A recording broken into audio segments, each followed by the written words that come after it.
Hello everyone, this is Caleb Simpson, and welcome to my 100% walkthrough for The Legend of Zelda Skyward Sword for Nintendo Wii. So these guides are going to have commentary over it, as well as helpful overlays with like maps or like helpful information and little sidebars and stuff like that, which is all great. Generally speaking though, I will try to avoid speaking and having stuff on the screen during cutscenes. This is the very beginning of the walkthrough, and I really just wanted to make sure I was clear in my intentions. So if I have to like start talking about stuff before we actually get into gameplay, because there's just not a lot of time, I will cut my commentary into the movies a little bit, but I'll try to avoid that generally speaking. So we're going to dive right in. I will meet up with you guys after these prologue videos, but until then, just enjoy these cutscenes. This first one actually takes place when you first fire up the game the very first time, and then otherwise it will also play if you're sitting idle on the title screen for a little while.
Alright, this is seriously like one of my favorite games of all time, so I'm really excited for this project. So the cabinet over on the left has a blue rupee in it, and it will constantly replenish its stock every once in a while, so if you haven't checked the cabinet in a little while, you should go open it again, and it will have another blue rupee for you, which is sweet. Not really sure how that works. I guess Link just has a whole bunch of money in there that's just like tucked around corners or something. I guess it's kind of like coins getting lost on the couch, you know, you keep searching the cushions and eventually you find even more change in there, or like losing socks in the dryer. I guess it's sort of like that. Wait, you don't think the cabinet is laundering money, do you? I think it's safe to say that Link's clothes are the primary cause of inflation. So welcome to the Knights Academy, and our only objective here is nothing, so you can actually just leave and go out the doors. But if you want, you can speak with all the optional people here. And the first optional person on our list is Pippet. This dude wearing yellow is very helpful, and he claims to be a self-proclaimed bird expert, so if you ever have any questions about your Loftwing, you can come talk with Pippet and he'll help you out. You can also head back here to get a quick tutorial from Instructor Owlon on how to use the C button to look around. And he also explains that you can recalibrate your controller by pressing down on the D-pad to recenter your vision. Now this is true for pointing calibration, but one interesting thing to know about this is you can use C to calibrate your controller. However, there are actually two completely different calibrations in Skyward Sword. There is the targeted calibration, like we're doing right now, which is the like pointing around looking calibration, which you use for a lot of ranged weapons and looking around. And there's also the sword calibration, or the open calibration, which is used for flying and a bunch of other things as well. So it's actually an interesting thing. There's two completely separate calibrations that Skyward Sword uses, and you can reset them a different way for each one. So I'll explain more about that later, but continuing onwards, we have another optional character we can talk to, Fledge, and he is actually slightly more exciting because he has a reward. So he's attempting to lift these barrels and bring them to Henya, the kitchen lady, and unfortunately he is struggling with this because he doesn't have the muscles to do it. So you want to pick up one of these barrels he doesn't actually ask you to do this, but you just stand next to it and pick it up, and then he'll talk about it. And this is a quick tutorial on stamina, as well as using the A button with various interactable objects. So one thing you can do is actually, with just about anything in the game, honestly, there's a context-sensitive help button, which is the 2 button on your controller. So you put that down, it'll give you a list of controls, which often explains what the different motion controls are for any given action. So that's pretty interesting. So he's explaining that you can use the barrels to throw and to roll. And oftentimes when people get to a later point in the game, it's required to use the roll function, and then they're not sure how to even do that, even though they actually do talk about it here at the beginning of the game, and a lot of people just didn't realize that. But again, if you're ever confused about that, you can just press the 2 button to see a list of the different things that you can do. And like I say, that's true for the entire game. So whatever you're doing throughout the game, it's context sensitive, so whatever you're currently doing, it will show you the list of the available options. So if you point the Wiimote straight up, you can swing it forward, and this will throw objects. Otherwise, you can point the Wiimote down, and then swing it forward, and it will roll objects instead. And technically, I don't know why I didn't think about this when I was recording this, but you could bowl with the jars, I guess. You could set them down and put them in a row, and then like put 3 in a row, and then try and bowl with another one or something. Anyways, what our goal here is to pick up one of these barrels and then bring it into the kitchen. Now, unfortunately, this does consume our stamina. Now, stamina can be used normally by just holding the A button and you can run, but when we're holding objects, this also consumes stamina. So you need to set the barrel down so you can recharge your stamina, and they actually make this distance just a little bit too far. You can't quite make it with one whole stamina wheel. They're playing too much Breath of the Wild, I guess. Stamina pie? It always reminds me of Super Mario Sunshine, just the way the little blips are, they're so rounded or whatever on the edges. So once you have enough stamina, pick up the barrel again with A and bring it over to Henya and set it down next to her. She'll thank you and comment that she was asking Fledge to do that, so she's a little bit confused, but whatever. You can also throw other objects around, and if you throw both of the barrels, if you're concerned about that, you can always just leave and come back and the barrels will have reappeared. Now, funnily enough, though, Henya does get angry if you throw things near her, and this is sort of humorous.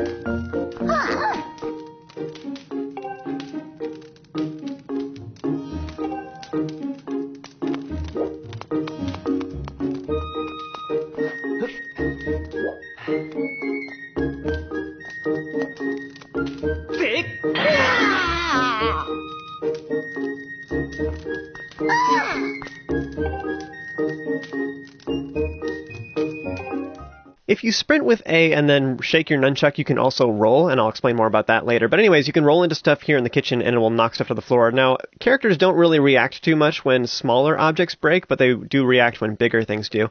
Now, before you leave, I almost forgot here, but you want to go talk with Fledge to get a reward. Now, I don't know if Fledge was required to bring anything else to Henya, but as far as I know, it's just the one barrel that we had to bring there. So since we did it for him, he's giving us half of the money that she is going to pay him, and he gives us 20 rupees. So a single barrel, just moving it to the kitchen, is 40 rupees. That might be one of the fastest ways to make money in Skyward Sword. Wow, I need to start moving barrels for a living. I'm telling you guys, it's awesome. Sorry, cabinet, you've been replaced.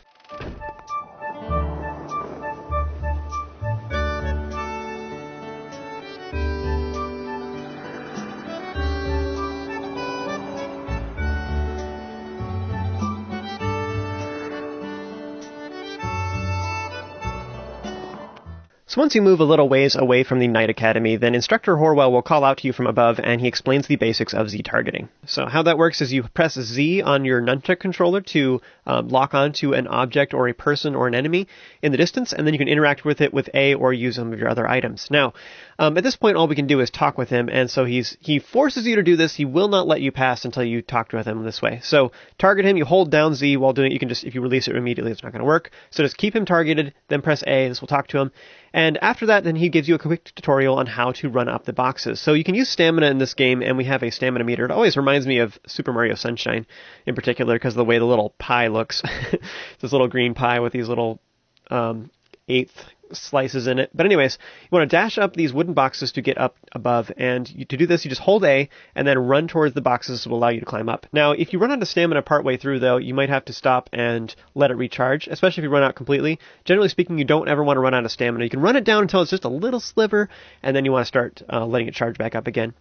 So 3D Zelda games have this interesting feature that they call an auto jump, and how this works is you just run at ledges, and depending on how fast you're moving, you will automatically jump off the ledge, which is actually super nice. It frees up having buttons and stuff dedicated to that, and it honestly feels very natural. So you just run at all your ledges, and you'll jump across automatically. Now, you don't necessarily have to dash with A, though, just so you know.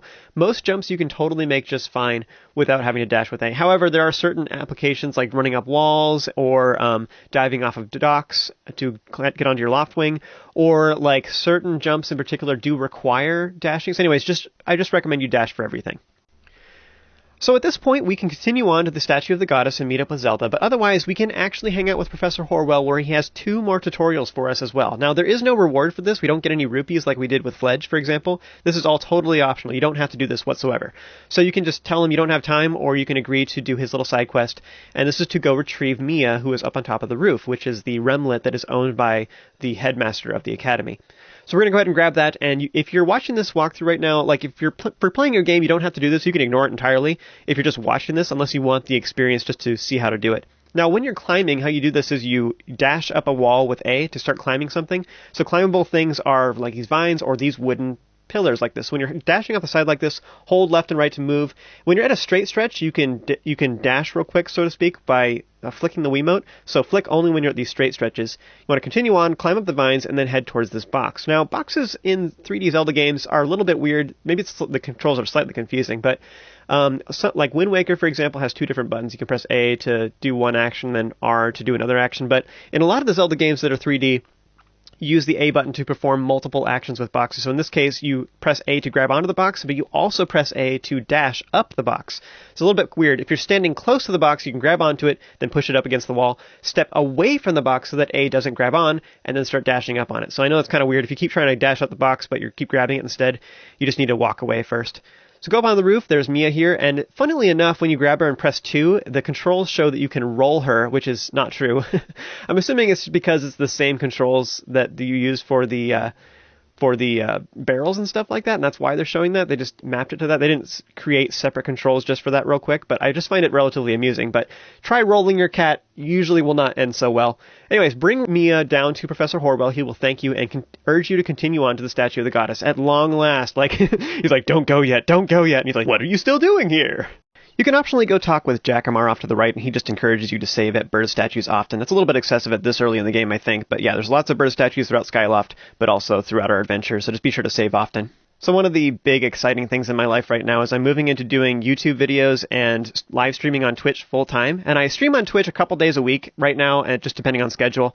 And I play a lot of Zelda games and PC games primarily. And I have like a chat room. You can come and interact with me and live and talk with me. And I have like emotes you can use that pop up on screen. It's just fun. There's a lot of cool little things there. I'm trying to include some of that flavor here on these YouTube videos as well. And one of the things that I've been doing is I've been collecting clips from my live streams. So like the highlights from when funny stuff would happen. Like I did my first playthrough of Breath of the Wild on there, and so I've been collecting all these clips, and I debated about making like an hour and a half long video to post on here on YouTube, and then I thought, you know what, instead what would be a better idea is I'm going to include a clip at the end of each one of my walkthrough videos. So stay tuned for the end, and it'll be a highlight of each one of my videos.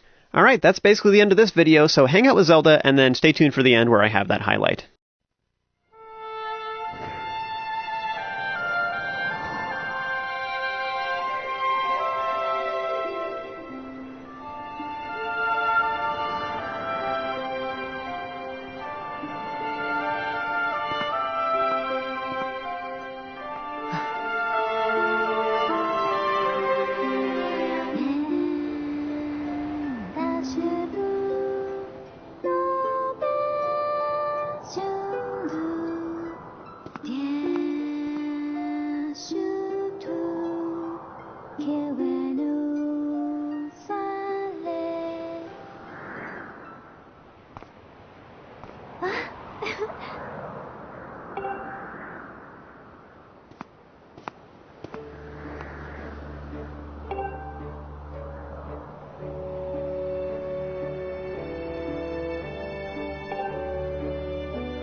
Hey!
Oh, that's an interesting predicament. Let's see here if that...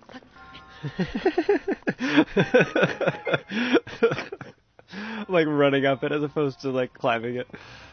That's funny. That actually worked really good. I think that's a good way to do that. Nice. Good job, guys. Using the correct amount for the thing. You're fighting over it.